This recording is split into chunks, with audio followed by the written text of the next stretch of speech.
Super Trofeo North America on IMSA Radio.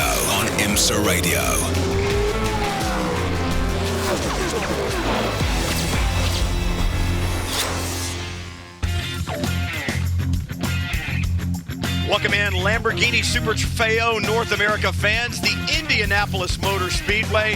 What a place to host rounds 9 and 10 of the 2023 season for Lamborghini Super Trofeo. Speedway racing capital of the world. 36 cars entered for this weekend. 35 will start today. We had a problem in qualifying, but let's talk about the Indianapolis Motor Speedway, where they will do battle, not on the oval like we see at the 500, but on the 14-turn, 2.439-mile road course here. Great passing opportunities for the Lamborghini drivers today, down in turn 1 and turn 7. Heavy braking zones there. Also turn 12, but one of the most challenging corners on the racetrack, turn 14, that sweeping right-hand bend that leads you back onto the long straightaway. These Lamborghini Huracan Super Trofeo Evo 2s, over 170 miles an hour into the braking zone for turn 1 and approaching 170 miles an hour into the braking zone for turn 7 at the end of the back straightaway. Welcome in, everyone. A little cloudy, a little cool, a little overcast, but it should make for some great racing. Brian Till along with Jeremy Shaw. And Jeremy, I look at this racetrack and I look at this one-make series, and they were just made for each other. Completely agree with you, Brian. I mean, the perfect conditions to go in racing now. As you say, fairly cool out there, overcast, so the engines will breathe really well. The tires shouldn't get too overheated. The question is, will the drivers get overheated? Because it's going to be busy down there with this many cars out on this racetrack.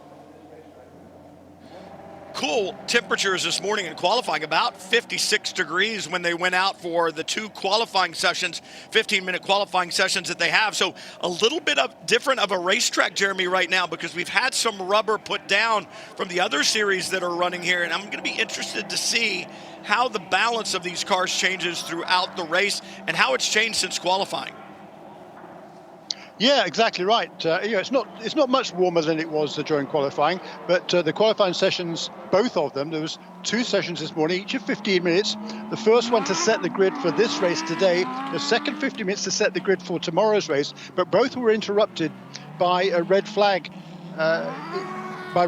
So they didn't get an awful lot of running in either of the 2 qualifying sessions. But I think conditions are pretty similar, so there shouldn't be too many surprises for the drivers.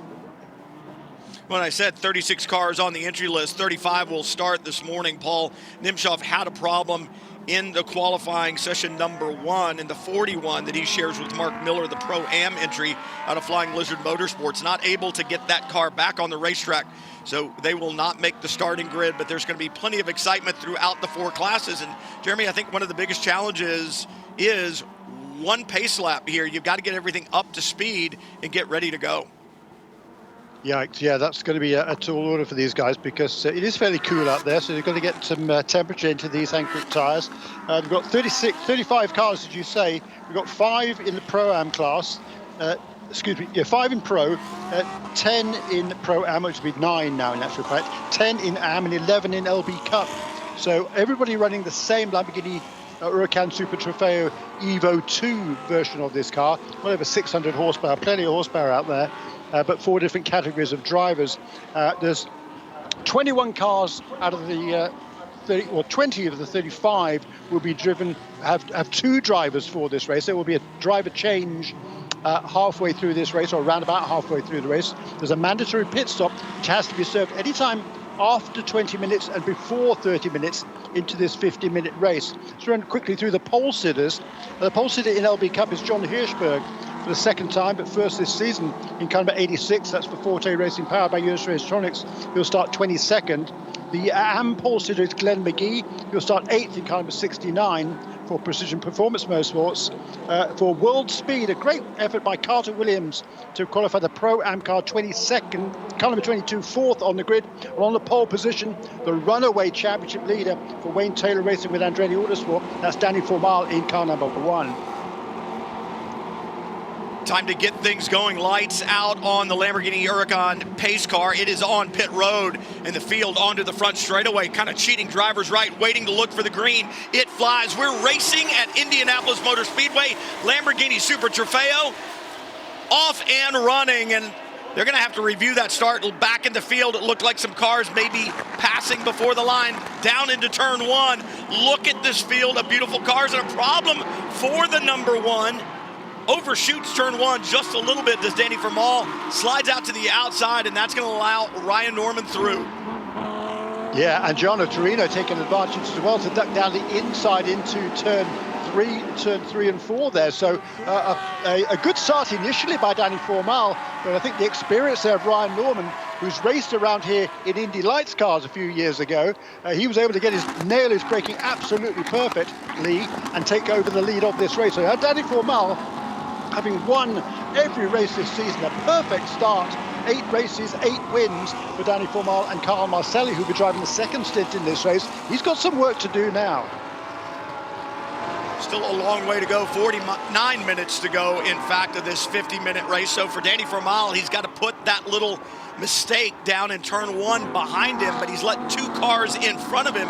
That's Ryan Norman, I should say, aboard the number 84, and then the 88, as you said, Gianno Torino. I talked to Ryan Norman, said he's probably one of the most frustrated drivers in the paddock, Jeremy. You look at all the second place finishes he's had this year.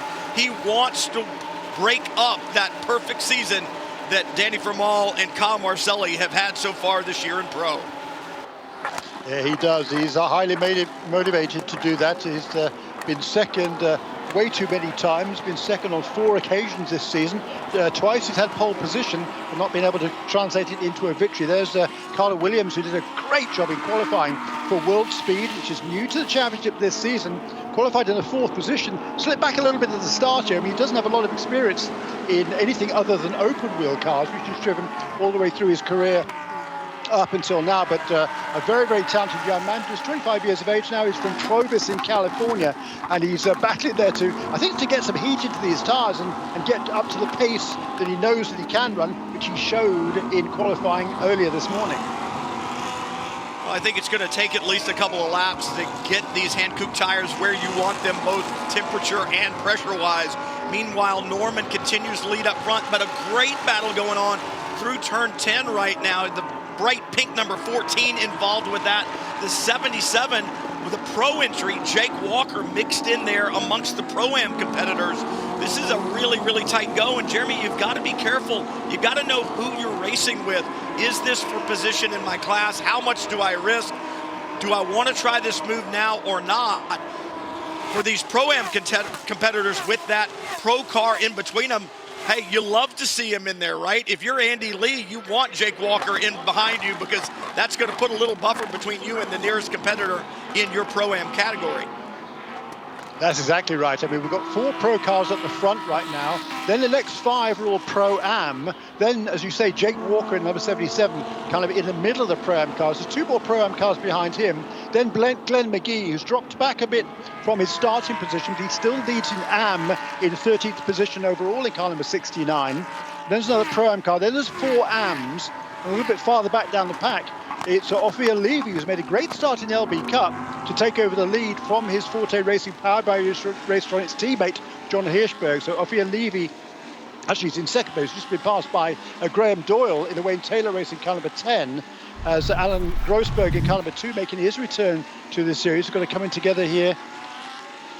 You spun at turn 1 exit. Yikes. I couldn't tell if there was contact there for Alan Grossberg or not, but the 2 around, not at all uncommon to see that flame out of the exhaust of this Lamborghini Huracan Super Trofeo Evo 2, the V10 power plant. You spin it, you dump that raw fuel back into the exhaust system, and as you're trying to get it started, that raw fuel burns, so that flame kind of comes out of the exhaust. No harm, no foul, and Grossberg back underway. I'm sure the officials in race control will look at that and see if that was a 1-car incident or if he had help. Meanwhile, the racing continues throughout the 4 different classes in pro. If you want to know the difference in the cars, there is absolutely no difference in the cars throughout the 4 classes, but you can identify the type of class or the type of driver in it. That bright orange chiclet in the upper right of the windshield, and there's one on the back bumper.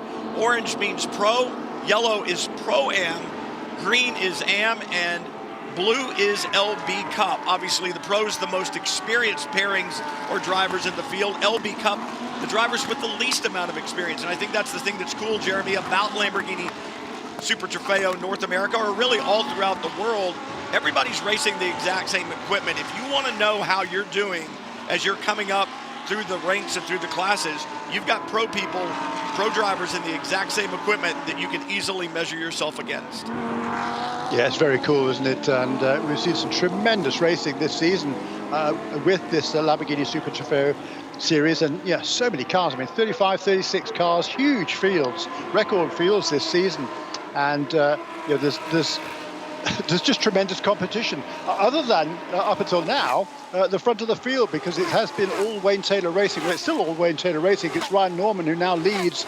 He's stretching his lead. New fastest lap last time around for the race leader, car number 84, 125.108 for our race leader. Of course, new track record here because the Lamborghinis haven't been to the Indianapolis Motor Speedway before, and Gianna Torino doing a really nice job there, not taking any defensive lines, just doing his own thing and holding on for the moment ahead of the championship leader Danny Formal.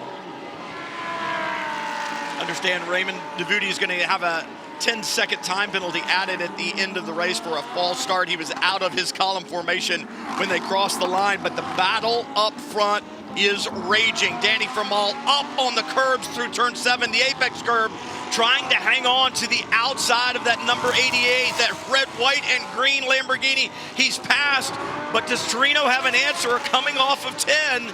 He's going to get a run. Great job there by Danny Formal to make that pass. Yeah, really good pass by him. There's that's Tom Tate, I think, heading towards the pit lane. One of the AM contenders in the Flying Lizard Motorsports entries. Looks like he's got a problem early in this race. But meantime, Ryan Norman leads. He led by about 1.8 seconds at the completion of lap 4. He comes across the line now. Doesn't quite improve his best lap of the race. 125.1 that time around. But with that pass that Danny Formal made up into second position, it cost him about a second and a half. So the gap between first and second now is over 3 seconds. But Danny Formal up into second place. He's going to put his head down and see if he can't reduce that deficit. See the 64 on pit road. You talked about that problem that has developed. Tom Tate sat with him yesterday in the transporter.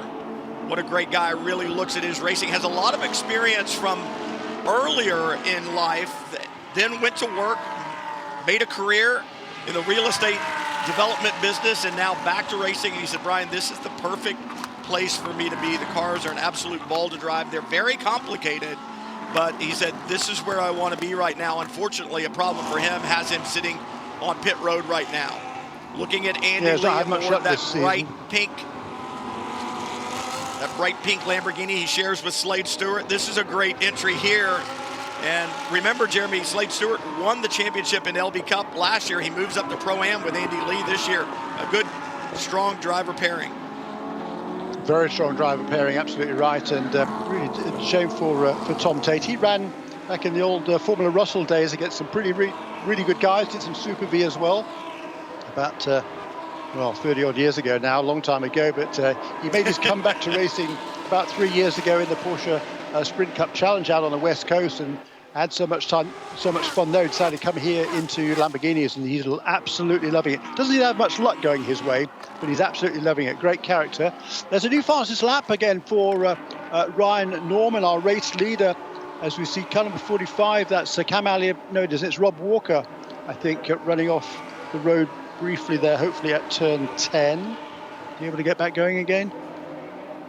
But new fastest lap for Ryan Norman. He's actually stretched that lead over Danny Formal, who had clear traffic on that last lap. So really good lap there for our race leader, Ryan Norman. Great racing down into turn 1, side by side. Mark Wilgus, who leads the championship in LB Cup, doing battle there, gets past in the 50, and that braking zone down into turn 1, Jeremy, speeds in the draft of over 170 miles an hour. This Lamborghini is faster in a straight line than its GTD counterparts in the IMSA WeatherTech Sports Car Championship in a straight line, and just a few tenths of a second off lap time wise, they carry less downforce and more horsepower. That gives them tremendous straight line speed. It does, and they are an absolute blast to drive, everybody tells me. I've had the chance to do so myself. I wish I could, but I must admit, because they look fun, and these cars dance around, they sound fabulous, certainly do, with that V10 engine. And there's some tremendous racing. Here's a pass there by car number 47. That's Dominic Starkweather finding his way past, I think that's past John Hirschberg, who leads in the LB Cup category at the moment. They're down, it's a battle for, is it a little bit down the order, outside the top 20 perhaps, but Dominic Starkweather making a switch across to Precision Performance Motorsports for this weekend as Rob Walker pulls his car out of the way. Clearly a problem for the number 45 car. I think it just shows the level of professionalism, even though a driver like Rob Walker is listed in the AM category. These drivers are smart. They get it. They understand the flow of the racing on the racetrack. And Rob Walker, hats off to him to get that car out of the way, didn't interfere with anything on pit lane or the racetrack, and that allows the racing to continue, and continue it does. Up front is Gianno Torino now beginning to come under pressure, Jeremy, from the 30 right behind him. Yeah, he must have made a slight mistake on the previous lap. It cost himself a couple of seconds to the guy who passed him a little while ago, Danny Formale, the championship leader.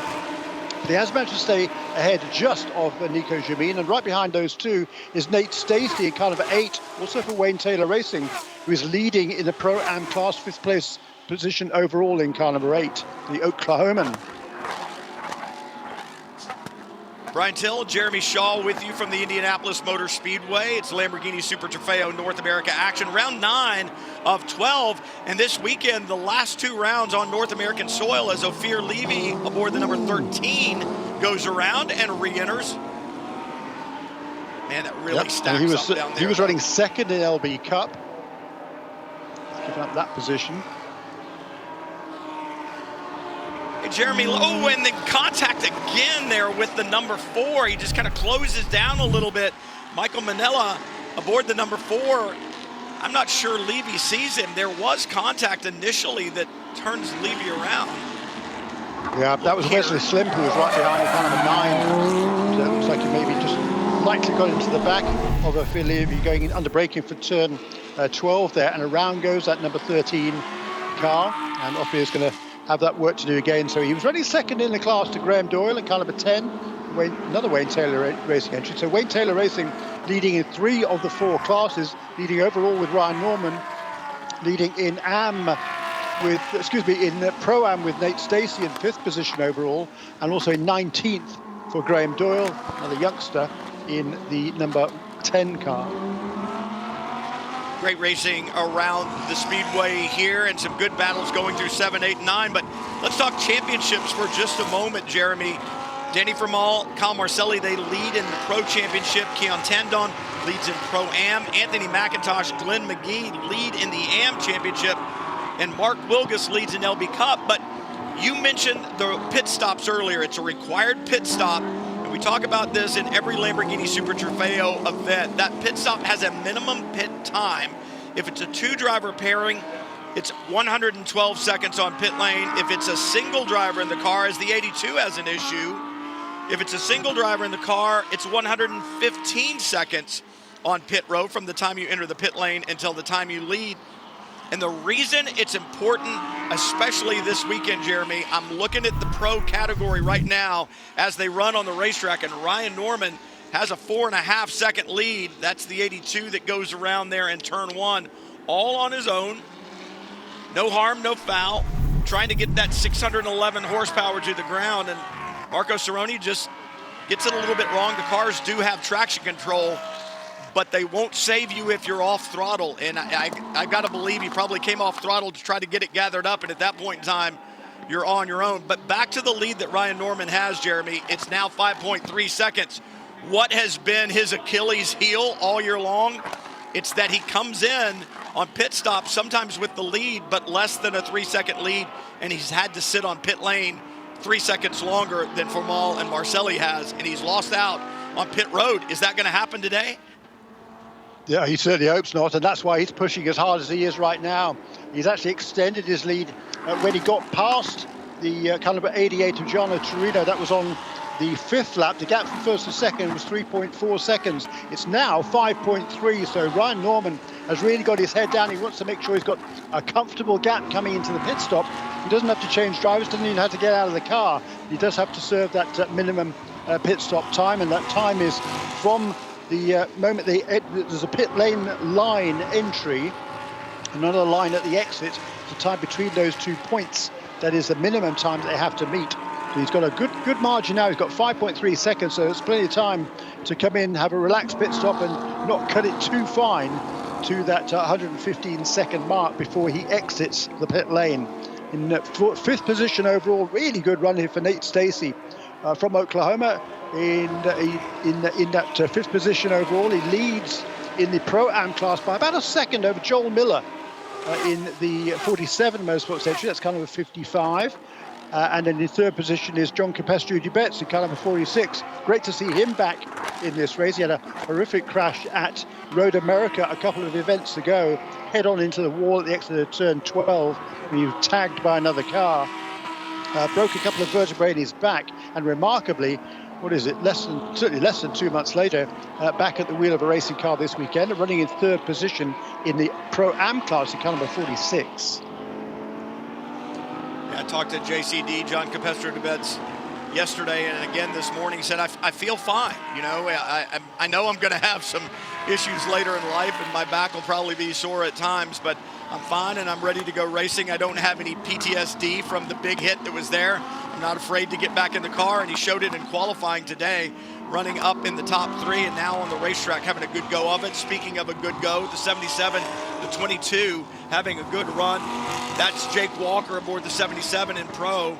And we talked about the great run that Carter Williams had in qualifying, his best qualifying by far of the season, now being shown in the 5th position in Pro-Am aboard the 22. Yeah, and not far ahead of those two is JCD, John Capestro Dubetz, who got past Alex Prema on the last lap. So he moved himself up into that 3rd position ahead of Alex Prema in caliber 70 in the Forte Racing entry. Meanwhile, out front, Ryan Norman is continuing to extend his lead. It's now almost 6 seconds over Danny Formal in 2nd position. A little bit farther back down the order, there is a JCD in that caliber 46 heading into turn 1 in 7th position overall, 3rd in class. He's pulled away and is pulling away quite rapidly now from Alexandra Prema, who in turn is a couple of seconds ahead of Carter Williams. But meanwhile, out front, Ryan Norman turning his really nice, consistently quick laps at the front of the field. And there was a quiet confidence when I talked to Ryan Norman earlier about the performance and trying to get the victories here, snatch something away from Formal and Marcelli. And he's comfortable with this racetrack. He's comfortable with this car. He's been comfortable all year long. And they knew what the rules were coming into the season with the 1-driver format versus 2, and that there is that required extra 3 seconds on pit lane. He just said, I didn't think it would be the hindrance that it seems to have been this year. It has definitely taken victory away. Look at these battles around the racetrack. That's the 66, that olive drab Lamborghini, Lane Facala behind the wheel right now, and a great battle going on there with the 48 of David Staub. And that is a battle for 2nd position in Am. Glenn McGee has pulled out quite a margin in the lead. They're running in 14th position overall in caliber 69 for Precision Performance Motorsports. But David Staub there, in his teammate in caliber 48, manages to get past Lane Vicala. That was a super battle. That is for 15th and 16th overall. That's 2nd in class. Looks like the day is done, unfortunately, for Michael Manella. He and Bart Collins due to share that number 4 car. Is this a problem for the race leader? No. No, it's the 89, but definitely slow. Off the pace right now. Mark Brumman aboard the 89 and then out of the way.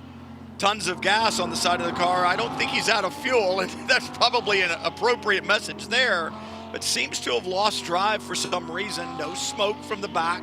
You don't see very many mechanical issues on this Lamborghini. It is a pretty rock solid race car, so not exactly sure what the problem is for Brumman right now, but he is definitely off to the side. See him moving around in the cockpit, gloves coming off, helmet coming off. He made his debut in this championship last time out at VIR just a few weeks ago, and did a really good job to finish second in the LB Cup category in both of the races there.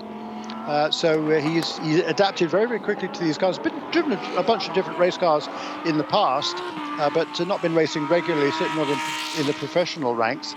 But it looks like his day is coming to an early end, but not the case for Ryan Norman, who continues to extend his lead over Danny Formal. It's now 6.6 seconds as he completed lap 14.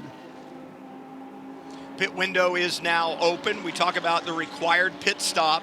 It happens anywhere between 20 minutes into this 50-minute race and 30 minutes into this race. So there's that 10-minute window. Teams electing to bring some of the drivers in right now for that change. And really, you kind of look at it from a strategic standpoint. I know a lot of the Pro-Am pairings right now have the Pro in the car. You would think that's the faster lap time, and you'd like to leave that driver out to make up as much ground as possible, I should say. But different strategies on the part of these different teams as you see cars hit pit road. You won't see fuel going in. You won't see tires going on unless, of course, there was a problem with one. But you may see tire pressures change, Jeremy. That wouldn't surprise me at all today. Yeah, and this purple car is the leader in points in the Pro-Am class. Kjorn Tanden and Luke Berkeley, they haven't shared all of the races together. So Kjorn Tanden, the youngster from California, has the championship lead by virtue of the fact he finished second and third with a different co-driver in the first two races of the season. But he will hand over that car. Who was it started? It was Luke Berkeley who started in this race, I think. Was it in car number 42? Down the order now to the grid. He started, it's Luke Berkeley started in the 10th position, having been very quick yesterday in the practice session. But he'll hand over that car now to Kjorn Tanden for the final portion of the race. Also into the pit lane is our race leader, Ryan Norman. Tire pressure adjustments going on front and rear for Ryan Norman aboard the number 84 as he sits there on pit road. And it will be 115 seconds on the lane for Ryan Norman from the time he crosses the beam at pit in until he crosses the beam at pit out. He is a single driver, so 3 extra seconds, as we said earlier, on pit lane for him. And really the reason that is, Jeremy, we've talked about it all year long, especially in the AM and LB Cup classes. It's going to take those drivers with less experience a little more time to get up to speed. And certainly there have been all kinds of discussions about, does this really have a place in the pro category or not? But if you're going to put it in place, it really needs to be in place across all 4 classes. And so that's what we see here in Lamborghini Super Trofeo. Yeah, here comes our new race leader, Danny Formal, in for his pit stop. He will hand over that championship leading car to Kyle Marcelli. That will enable their Wayne Taylor Racing teammate Nate Stacey to move to the front, still leading in the Pro-Am class and now leading overall in car number 8. The number 1 on the way in from all with a huge slide, drops a wheel in the grass. That's racetrack right there, though, Jeremy. The pit lane speed limit doesn't start until a little farther down the line, so you can make time there. Anybody that's kind of just puttering through that left-hand corner, you can't afford to do it. You've got to drive it like it's a corner on the racetrack, and that's exactly what Danny Formal did. Now, in theory, based upon how they came in, we expect to see this after the pit stops play out. I would expect to see Ryan Norman in the lead, but how much traffic is he going to have on this outlap? Will he be slowed enough that it puts the number 1 of Kyle Marcelli right there with him? And if Marcelli is behind him, what can Kyle do? I asked Kyle yesterday, I said, how important is the perfect season, winning every race? And he goes, the championship is what's important. You know, I don't want to think about you lose more than a lap here perfect this by or making that. a pit stop. Yeah, excuse me, Brian. You lose more than a lap here by making a pit stop, and he's come out right behind Joel Miller, who's running in second position overall in this race. Joel Miller staying out in that number 55 car. Well, actually, I think, yeah, he will lead this lap as Nate Stacey has brought number 8 car, onto the pit lane. So the Pro-Am leader is on the pit. So Joel Miller is now the new Pro-Am leader. He will have to... He's got another 4 or 5 minutes. He can do another 2 or 3 laps before he hands over that number 55 car for 47 Motorsports to Brett Jacobson to finish off this race. But this is very frustrating, certainly for Ryan Norman, who's stuck behind Joel Miller. I mean, not much to choose pace difference between these two. Joel is quick, but on the road, number 84 car is a lap down. Well, what's frustrating, Jeremy, is he looks in his mirror. Ryan Norman looks in his mirror. He sees that bright red number 1 just 3 car lengths back. He wants past Miller because he knows Marcelli's going to be on a charge. There's Kyle Marcelli working through 9 and 10. He picks up a position there out in the dirt on the dirty part of the racetrack. You saw the dust fly up. Marcelli hammered down. He's trying to catch up with Norman because he knows Norman has a little bit of a roadblock in front of him. Miller stays on the racetrack, and there are 2 slower cars in front of them. Marcelli closing the gap. Only 1 car now between himself and Ryan Norman. This is going to end up being for the race lead. Yeah, it is, and this is going to be really interesting to see. I think as they come across the line there, there's still a good edge there for Ryan Norman. The gap between them, though, down to 4 seconds, which is kind of about right. It was 6.6 before the stops. They'll lose 3 seconds of that if they both made their pit stops at a prescribed minimum time, which hopefully they did. Ryan Norman actually, 1 minute 55. So that's exactly right for Ryan Norman. He's fine. Kyle Marcelli right behind him. 1 minute 52, so again that's fine as well. Perfect pit stops for those two. The other car, number 77, Jake Walker, his pit stop was a little bit longer, 1 minute 57, so he lost a couple of seconds. He also is driving solo in this race in that pro entry car number 77. Minimum pit stop time would be 1 minute 55. He did 1:57, so didn't time that quite perfectly. Right now, Kyle Marcelli trying to get around Sebastian Carrazzo. He wants by. You see it there in the back of the shot, and still Ryan Norman hung up there behind the 55 of Joel Miller. Miller is the race leader. He certainly doesn't need to pull over and let him by, although you got to believe Ryan Norman thinks he has a little bit of a faster car. And here's the other thing, Jeremy. These Lamborghinis, with the aerodynamics that they have, create a lot of dirty air behind them. If you get stuck up behind somebody in these mid to higher speed corners, you lose a lot of front downforce. Norman now to the inside of Miller into 1, heavy on the brakes, gets it done. But Marcelli answers as well. He gets past the 82. And now Marcelli, still 1 car between himself and Ryan Norman. This time, though, it's Joel Miller, and Miller will have to pit soon because this pit window will be closing in just another 3 minutes. Yeah, next time around, I think we'll see Joel Miller duck into the pit lane, and Ryan Norman, having got past Joel Miller now, he's going to he'll breathe a lot easier at this stage now. Having got past Joel Miller, he knows he's got a handy gap over that car number 1 that's pursuing in what will be the second place once the other cars come onto pit lane. We've got 4 cars have yet to make their pit stop. Number 55 car, that's Joel Miller, who leads. John Capestro Dubet's in second position. He's about 5 seconds farther back down the road than Andy Lee in car number 14. So it's 3 Pro-Am cars that are running out at the have yet to make their first pit stop. 4th on the road at the moment, as the race leaders have completed 19 laps, is Ryan Norman in car number 84. Joel Miller now heads to pit road. And now that is going to leave empty racetrack between Kyle Marcelli and Ryan Norman. It is time to throw it down. And Marcelli in an unfamiliar place, Jeremy. He's in second. He sees the leader in front of him. They're trying to have that perfect season. You talk about the strength, though, underneath that awning. Both the number 1 and the 84 out of Wayne Taylor Racing with Andretti, both of them representing Lamborghini Palm Beach.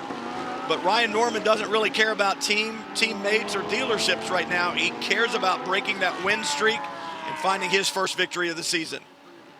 Yeah, what a place to do it, the Indianapolis Motor Speedway. How cool would that be for Ryan Norman? He's originally from Ohio, so not a million miles away from here. I think he lives now down in Florida, but he's got plenty of experience around this racetrack in Indy Lights cars, and is using that experience in the early stage of this race. Made a great start, perfectly judged the first corner. And it was that first corner move that has kept him, that brought him the lead of this race. He's done a super job since then to maintain it. Nice job there on the part of Ryan Norman as well as John Hirschberg. Norman slips through. Hirschberg gives him just enough room, doesn't impede too terribly much, and a problem there down at the exit of turn 12, I believe. Oh no, that was turn 8, the 71 with an issue, Jeremy.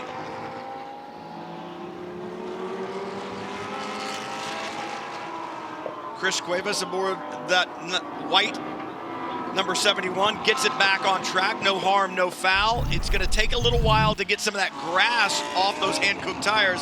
See if we can see what happens here. Traction control, ABS. Yes, these Lamborghini Huracan Super Trofeo Evo 2s have them, but they'll only do so much. And with well over 600 horsepower in the back of this chassis, if you get into the throttle a little bit, traction control will help you longitudinally with the wheel spin, but it's not going to save you laterally.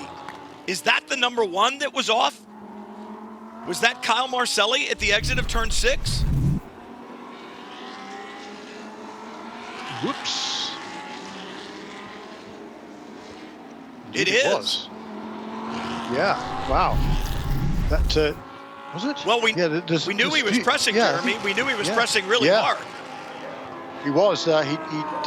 The gap was around about 3.8 seconds on the previous lap, and that's going to cost him quite a bit of time now. And he's going to fall back into the clutches conceivably of number 30 car. That's Sebastian Saavedra. Is not too far behind him. You can have dirt and grass on those tires. That's not conducive to good lap times.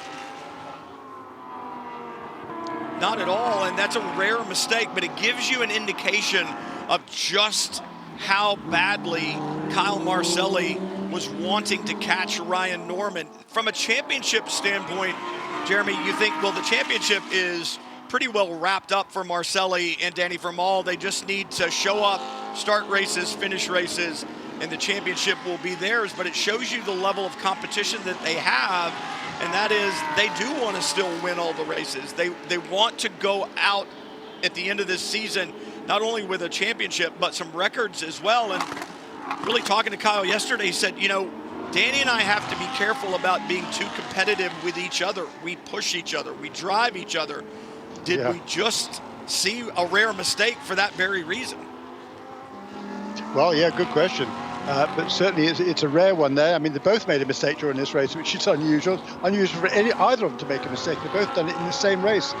Danny Vermael out the first corner, and then Kyle Marcelli there through that 5-6 chicane, a very fast chicane there. It's easy to get the car offline through there, and that's cost him a lot of time.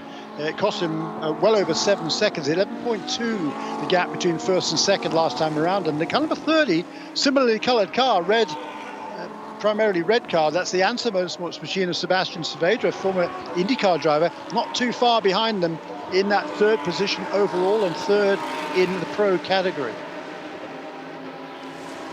They'll need to get past a Pro-Am entry to get to the rear wing of the number 1. And you talk to the drivers of these cars and they say the car likes to rotate at turn in. And I look at the front of the 30, Jeremy, and it looks like there's some significant vibration, or the front splitter really vibrating under heavy braking into turn 1 that time around. Interesting. We'll have to keep an eye on that. Look at this straight on shot. Yeah, and that car moving around on the braking as well. That's going to be a bit of a handful there. I mean, yeah, interesting. Have to keep an eye on that one. It's going to allow Yeah, it's going to allow air underneath it, and then it shuts it off, and then so the balance under braking is going to be a handful for Sebastian Saavedra aboard the 30. I was just saying the drivers talk about turning these cars in on the brakes, and the car rotates a lot. It really responds to brake release, rotates a lot at entry, and I was going to say, to me, the #1 car looks on edge right now, but now that I look at the 30, I'm not sure that they've got a particularly happy race car underneath them. And when you get a hold of one of these raging bulls and it's not working well for you, 15 minutes can seem like an eternity. That's a very good point indeed. So certainly something we're going to have to keep an eye on here. Look at this. Race runs towards the end, and Marcelli is clearly struggling there. That's Johannes van Overbeek, who is a lap down in car number 68, but we know how fast he is, and right behind Johannes now. Of Sebastian Saavedra. Saavedra is right there, but I'm looking at two cars right now, both of these bright red Lamborghinis heading into turn 1. I don't think either one of them is particularly happy from a handling standpoint. Johannes van Overbeek sandwiched in the middle aboard the 68. Remember, they have a win from WeatherTech Raceway Laguna Seca in the opening rounds, and Van Overbeek, the professional that he is, does exactly what I expected him to do. I'm not in this class fight. You go right ahead. And now Saavedra, he could sense that #1 right there in front of it. He could smell the exhaust. He wants to get Kyle Marcelli. They're looking for a second place step on the podium if he can get past the #1.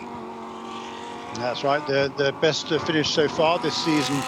They've had a couple of third place finishes at WeatherTech Raceway Laguna Seca, also at Watkins Glen for Nico Jamin, who started that number 30 ANSA Motorsports car, and Sebastian Saavedra. But lost a little bit of ground on this lap, I think, to the championship leader, Kyle Marcelli. Marcelli out of 12 through 13, the left-hander. And it seemed that perhaps maybe for Marcelli it was corner entry right at turn-in where I saw the car upset before. For the number 30 with Saavedra, it's that loose front splitter that seems to cause the issue in the brake zone. We'll see if it's still there in turn 1. I can't imagine it would have healed itself. Well, it didn't look that bad that time. No, it didn't, did it? And his pace was good on that last lap. One of the things these drivers say is it is easy to step over the line with the braking. Speaking of stepping over the line, good battle here, like you said, Jeremy, between the 14 and the 42. Slade Stewart on board the 14. Keon Tandon, the championship leader, running third right now aboard the 42.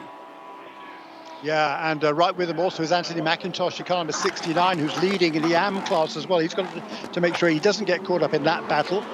Behind him is Shihan Chandrasoma, car number 20, the gold car, the distinctive car that one is.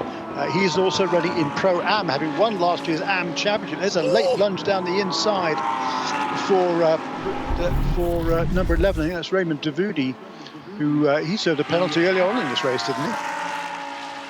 Yeah, he may end up serving another one with a move like that. And here we go. Tandon on Stewart, side by side in the braking zone. He's going to get through. So Keon Tandon passed Slade Stewart in the braking zone there. And now look at this, right behind Stewart under pressure, not only from the 69, which is in a different class, but the 20 as well. Shihan Chandrasoma.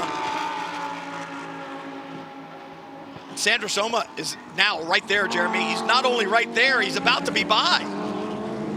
He is indeed, and that is now then for the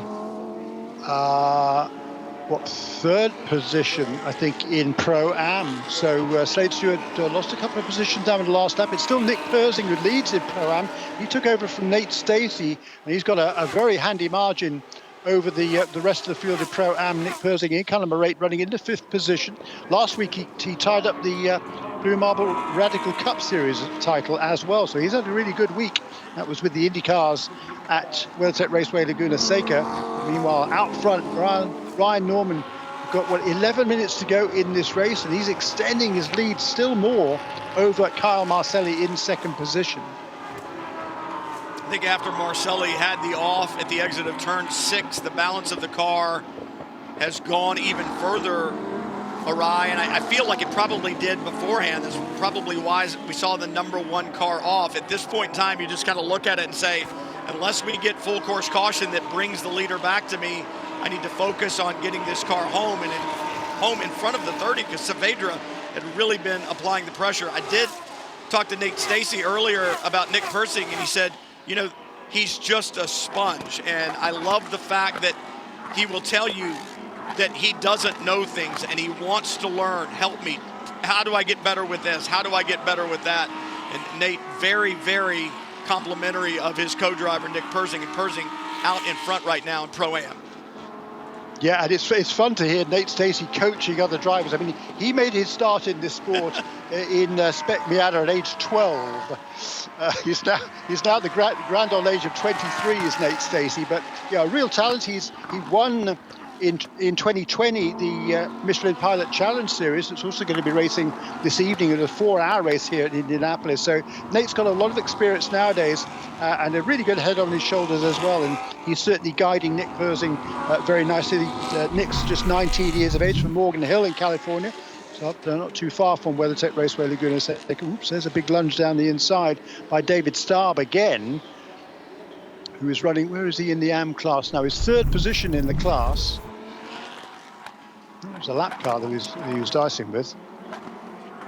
And, you know, race control, they're reviewing the incident between the 70 and the 11. The 11, a penalty for incident responsibility, will have a drive-through. I was going to say, they've incorporated some additional penalties over the last couple of rounds, using more time penalties that are applied at the checkered flag, Jeremy, and we've seen some of those already. Speaking of penalties, car 10 will have a penalty for a short pit stop. It'll be a post-race time penalty of 2.391 seconds. And as I said, car 11, a drive-through penalty for incident responsibility. And as a fan, you may look at 2.391 seconds and go, well, how did they come up with that? But it's an interesting formula on those penalties for the minimum pit stop time, Jeremy. Yeah, that's right. And yeah, look, racing is complicated, isn't it? So why make it easy?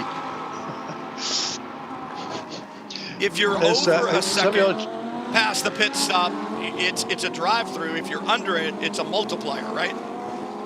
Yeah, that's exactly right. Yeah, I think if you're within a second, then it's a multiplier of 3, I think it is. So if you're 0.8 of a second underneath the minimum time, you'll triple that 0.8 of a second. I think it's a second. Yeah. But anything over a second, it's a draconian drive-through penalty. So there's a little bit of margin there to keep yourself within reasonable bounds. But after that, it's a pretty draconian penalty. So you don't want to cut it too fine.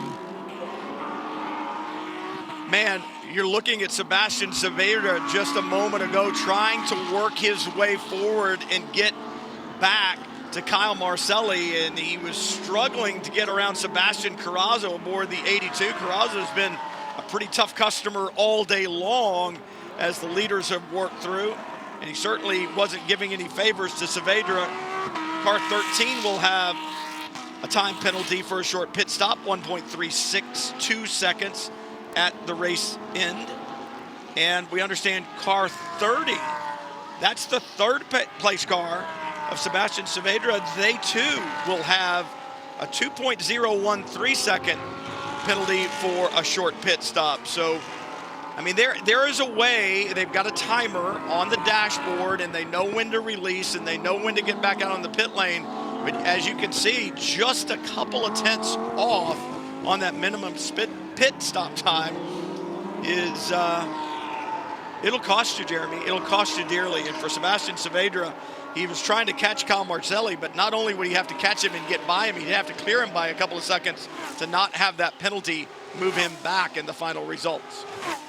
Well, that's exactly right, Brian Till. I mean, there is a timer on the dash, and they know how long it takes to get them from their pit stall to the pit exit. So that the trick is to leave exactly when that buzzer tells you to go.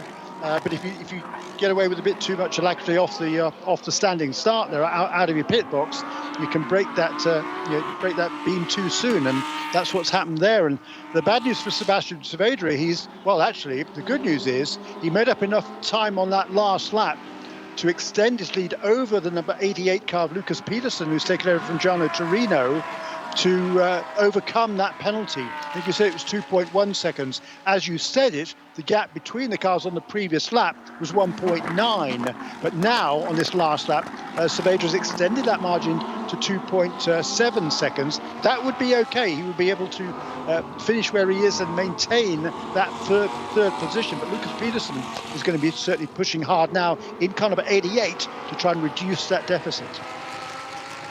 Keon Tandon, second in Pro-Am, will have a penalty for a short pit stop. Only about 0.6 of a second, but he's got to make sure he maintains that margin that he's got over Xian Chandrasoma, who currently runs third. So you can tell there's action on the racetrack and off here in Lamborghini Super Trofeo North America, and there's plenty of action on the racetrack right now. Just inside 5 minutes to go, Ryan Norman trying to break the streak, the perfect season that Kyle Marcelli and his teammate Danny Formal have had there at Wayne Taylor Racing. They have not lost a race all season long. They've had 6 pole positions, including the 2 qualifying sessions for this weekend. But Ryan Norman could be the catalyst that brings all of that tumbling down. We'll have to wait and see. Still over 4 minutes to go. Yeah, and there's a lot of traffic that Ryan Norman's had to deal with the last couple of laps or so, but he's, even with all that, his lead over Kyle Marcelli has only shrunk by a couple of seconds. It's still well over 14 seconds, so he's pretty comfortable out there. And the number 1 car of Kyle Marcelli, he's got to deal with that traffic now as well. So it's looking really, really good here with just exactly 4 minutes remaining in this 50-minute race. But look at that knot of traffic heading into turn 7. Right. Little desperate move there by the 34, Virgilio Peresquia. Peresquia throws the 34 down inside, and this is going to be contact, I think, Jeremy. Chandrasoma involved aboard the 20. It's Ophir Levy in there as well. Yeah, Ophir Levy. Turn 1. Oops. Oh. You talked about it earlier on, Brian, so picking your battles. I mean, these are not in the same class. And Ophir Levy there, clearly, he's running in the LB Cup class. He was 4th position in that class. Chandrasoma is in Pro-Am. So quite where Ophir thought he was going there, I'm not quite sure, but that's going to be very costly for Xian Chandrasoma, who was running in 3rd position, 8th overall in Pro-Am. That incident under review. A lot of times, Jeremy, you think about making the move, you put the car there, the ABS lights up, you can't slow the car down anymore, you're already there, and the incident has happened even when you're still a car length away because there's nothing else you can do to keep it from happening. The only thing Ophir Levy could have done was a hard right turn behind the apex curb in turn 1 to keep that from happening. It was somewhat of a foregone conclusion as soon as he peeked to the inside. Yeah, you kind of brace yourself there. You want to try and tell the guy in front of you, hey, I'm sorry, mate, there's nothing I can do about this. I'm going to hit you in a moment. Yes. But by then it's already happened. Yeah, here we go. But look, this traffic has held up Kyle Marcelli, and Sebastian Saavedra now is right with him again. So this battle for 2nd and 3rd place on the road as Kyle Marcelli ducks underneath a slower car there at turn 10, but he's cost him time on the exit. And this battle for 2nd and 3rd continues with just 2 minutes remaining. It won't be white flag this, it'll be white flag next time around, I believe, for our race leader, Ryan Norman.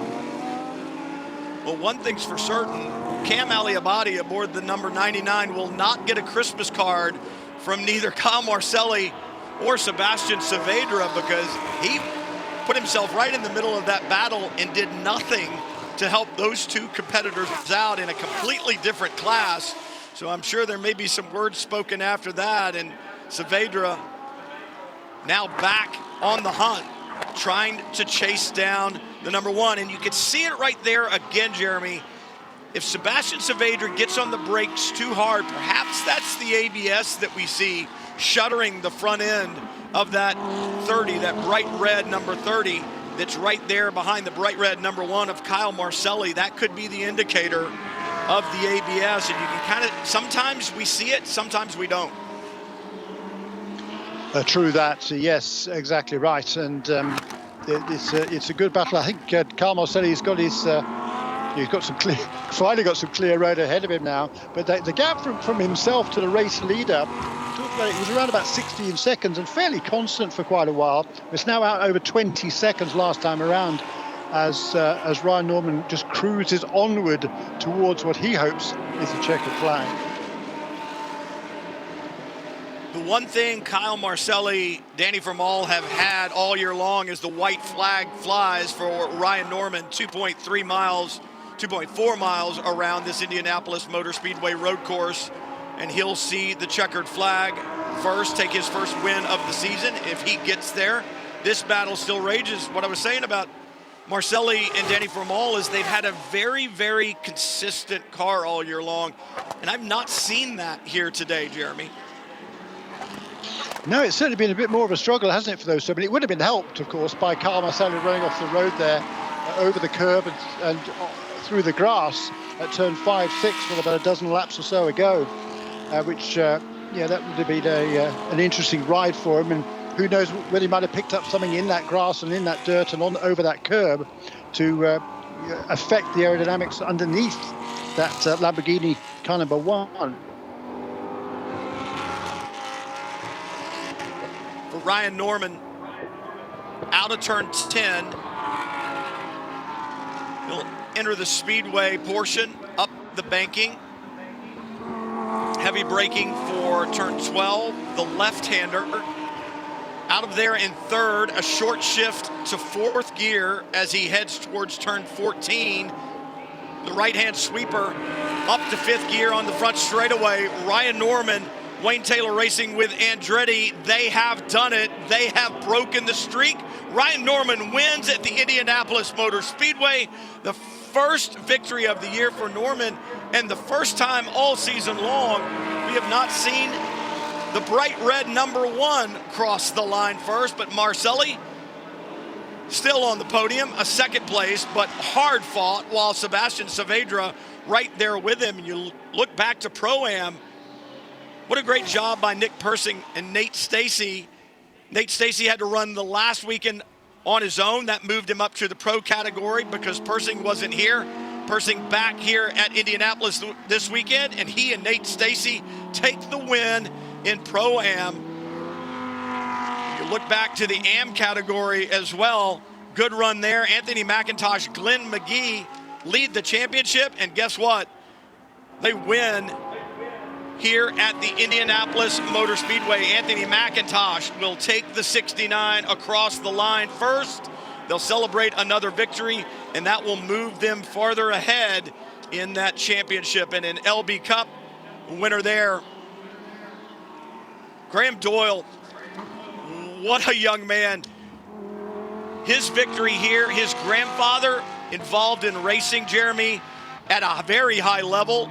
Good friends with Wayne Taylor and involved with Wayne Taylor's racing career a long time ago. His father raced in another one-make series here in the United States. Graham Doyle had never raced a car until WeatherTech Raceway Laguna Seca this year, and takes his first pole position this weekend and also his first race win. Yeah, really well. It was second race win. He won earlier, a little bit earlier this season, Greg Doyle. So second win for him. Yeah, his grandfather was Danker, which of course was prominent on the side of Wayne Taylor's cars all those years ago. So a tremendous run by the youngster there, just 17 years of age, from Clearwater in Florida. But hats off here to Ryan Norman. He's been working really hard for this win this season. He's switched to the Lamborghini Super Trofeo. As I said, raced previously at Indy Lights. Last couple of years, he's been driving TCR cars for Brian Herder Autosport. Had some success there, but this is his first win, finally, in the Lamborghini Super Trofeo, and he did it absolutely perfectly with a tremendous drive. Started on the front row, took the lead at the first corner, never looked back. Well, you look at the win today for Ryan Norman, Jeremy. How emotional is that going to be? It doesn't really do much to Danny Vermael, Kyle Marcelli in the championship. They come away with a great finish. They only lose 3 points in the championship hunt. But just the emotion for Ryan Norman climbing out of that Lamborghini in victory lane at the Indianapolis Motor Speedway, the pressure off his shoulders now. He's done something that he felt like he could do all year long, and here to claim that victory. How special is that? Yeah, very special indeed. He's going to be a happy bunny here. I mean, he really earned it. He's worked, as you say, worked really hard all the way through the season, just gradually gaining experience. It was a very different car to a TCR that he's been driving the last few years. That's good to see Danny Formal there, one of the first to come over and congratulate Ryan as he gets out of the car. You can see the disappointment on Danny Formal's face quite clearly, but he was magnanimous there, and a big pat on the back for Ryan Norman, who finally gets that first win under his belt. You can see the relief on Ryan Norman's face as he climbs out of that number 84 there in victory lane. If you're going to drink champagne, there's no better place to do it than on the podium here at the Indianapolis Motor Speedway. I say it doesn't affect the championship much because Formal and Marcelli still end up with a podium finish. Jeremy, what's it look like throughout the categories? In the championships, Carl Marcelli and they still got a very handy lead, as you said, to be just reduced just a little bit over Ryan Norman. Kjorn Tanden will continue to lead in the Pro-Am class with the second place finish today to Nick Persing, who takes his second win of the season alongside Nate Stacey. Really good run for them. In the AM class, yet another win for Anthony McIntosh and Glenn McGee. That's their fourth, and in actual fact, fourth in a row. They're really on a run now for Precision Performance Motorsports in the AM class. And in LB Cup for Wayne Taylor Racing, once again, Graham Doyle taking his first win of the season. But Mark Wilgus, the runaway championship leader, had a second position today. He got ahead of the pole sitter John Hirschberg, and so Wilgus will extend his lead in the LB Cup Championship. Well, congratulations to all the victors across the 4 different classes. If you're going to win, there's no place as special as the Indianapolis Motor Speedway. We still have one race left on the weekend here, one race left in North America before we head to the finals in Italy. So make sure you stay around for tomorrow's event, Lamborghini Super Trofeo North America. For Jeremy Shaw and Brian Sill, we'll see you tomorrow for another round. This program is a Radio Show Limited production. For more, check IMSARadio.com and subscribe to IMSA Radio wherever you get your podcasts.